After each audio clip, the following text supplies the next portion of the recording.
So, welcome to Lich Please, the ultimate interplanar interview for all things D&D, where the fourth wall doesn't exist. I'm Phil Terry. This is my eponymous co-host, Ray Leno. Hello. And we're about to interview our first true villain, Joshua the Fire Giant. I wouldn't exactly call him a villain, but... Well, I believe he counts. Now, you've heard us mention this fire giant in past episodes. He was the one known for causing a bit of trouble outside World of Pixies Bar, who was our guest last week. Now, Joshua, happy to have you on the show. Please, tell us a little bit about how you died. Hello, Phil. Hello, Ray. Hello. Well, you see, I was heading into this town because I heard there's a bunch of treasure. And, got a bit of a thing with the dragon. A thing or a thing? Whoa, a thing? Got a thing with the dragon? Bit of both. Oh. Well, that is certainly interesting. Guess you're firing on all cylinders, huh? Oh, right. I'm sorry. That was terrible. But keep bringing in the treasure, so I was headed to the town to find what they had, because I heard they had some pretty good stuff. And a band of adventurers came by. Isn't that how it always happens? Yeah. It's not fun, let me tell you. We feel for you, Phil. But luckily, Phil, for some reason I was thinking of my own misadventures with a band of adventurers back in the day. We feel for you, Joshua. We feel for you. Thank you, Ray. I'm so sorry. Please, continue, Josh. Tell your story. Anyway, I was headed towards the bar, because it was just kind of in the middle of town, thought there might be something there. And a bunch of adventurers came out. There was a half-orc, did some magic, really small thing. Could barely see it, it just punched so hard. Yeah, and then there was one of those devil people? What are those called? We don't call them devil people anymore, they do prefer tieflings. Yeah, they prefer the title tiefling. Anyway, they came at me. You don't see those little ones coming. They're just terrifying. I feel like we've heard this story. These must have been the people that were talking about last week with the gnome. Was it a gnome? Our gnome's small. Very, very small, very annoying. Oh, you just don't want to deal with them. They're just like horrible, ugly little creatures. They're worse than goblins. Definitely a gnome. Yeah. Yeah, I went forward, great sword swinging, just tearing down everything I could see, trying to get to whatever I could find, and they just came at me. I mean, I was just doing my job, but apparently, you know what?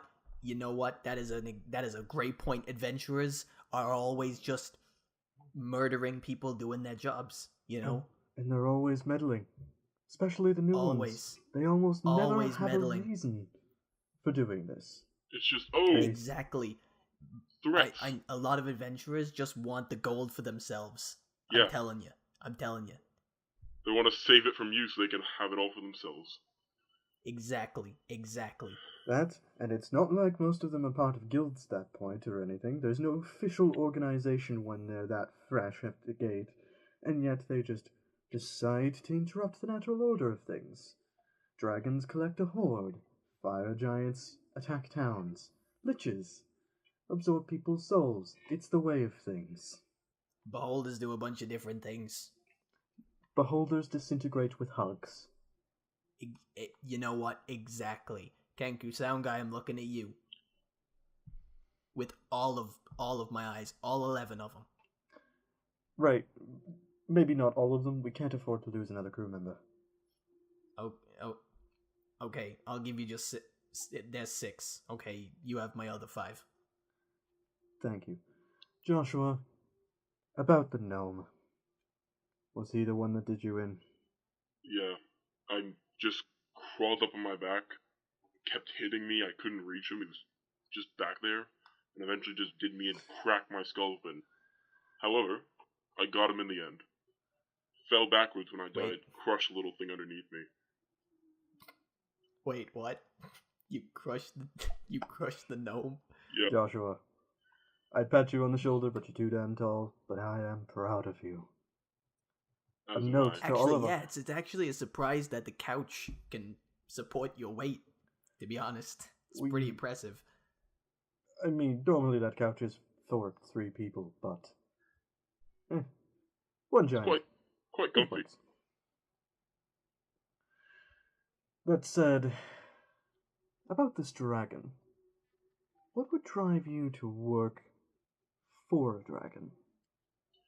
Well, for a lot of giants, it's gold, riches, enslavement, just the general necessities in life. Enslavement is a general necessity Well, not in life. enslaving others, not being enslaved. No, that's what. Wow. Okay, interesting. Yeah. I mean, that's your culture. I don't wanna talk bad about your culture. That's fire giants. You know, that's all you. Please continue. For me, it was all about the love. Just wanted to make her happy. That's actually that adorable. That is very, very One sweet. of my eyes might be tearing up right now. And I promise it's not because it's the death ray just getting a little bit twitchy trying to kill something. I promise it's not that. Please don't It's look all- at me. It's alright, I've got a set of bones in the back that I tend to puppeteer whenever he needs to kill something. It won't be a problem. Okay.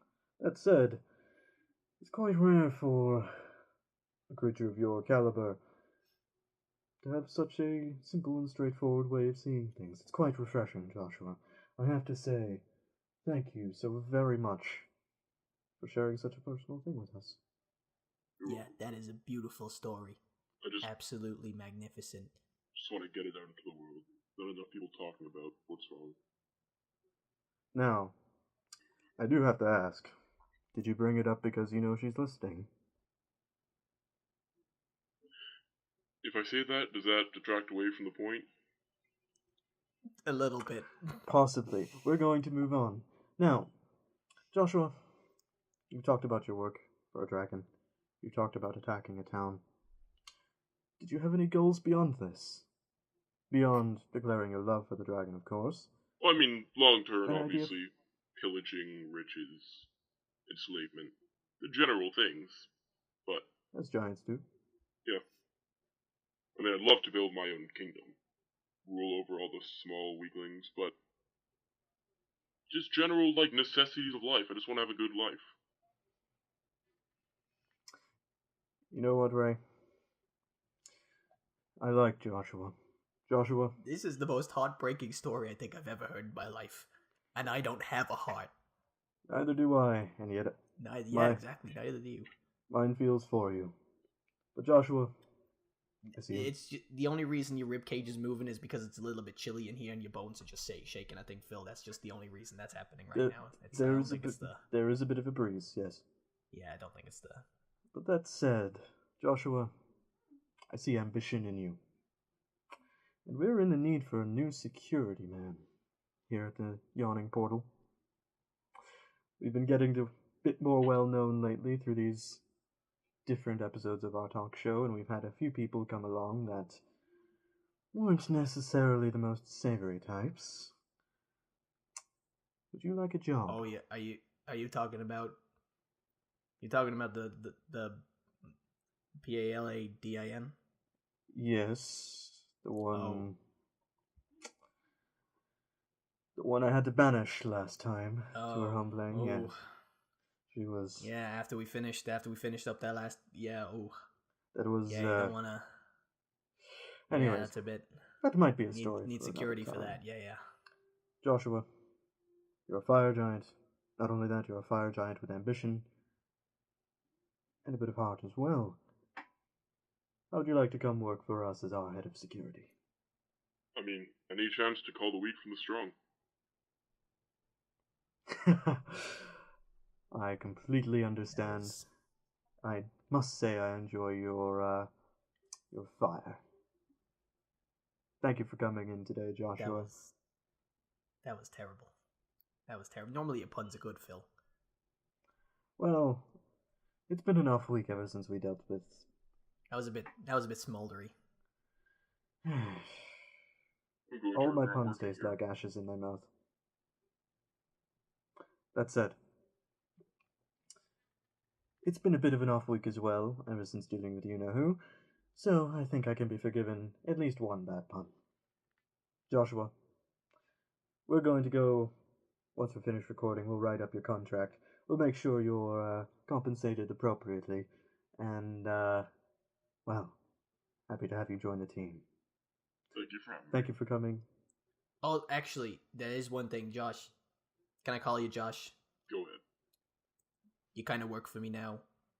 Yeah. I'm going to call you what I want. If I want to call you Flame Balls McGee, I will. Just, I'm not going to call you that, but that's just an example of what I'm saying. Phil, don't look at me like that, okay? Don't look at me like that. Hey, I'm just trying to, build a personal relationship up with Flame Balls McGee here.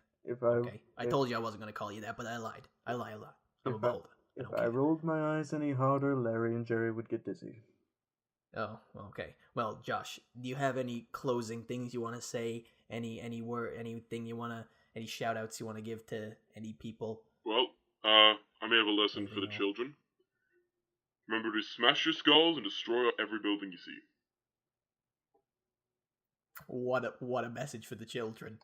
What a message. That is exactly what I expected from a fire giant. It's a beautiful way to end as well. Thank you very much for coming in today, Josh, and we are happy to have you join the team. Now, until next time, folks, this has been Lich Please, the one spot you can hear interviews of all kinds and all types from across the multiverse. Please do join us next week. Ta-ta!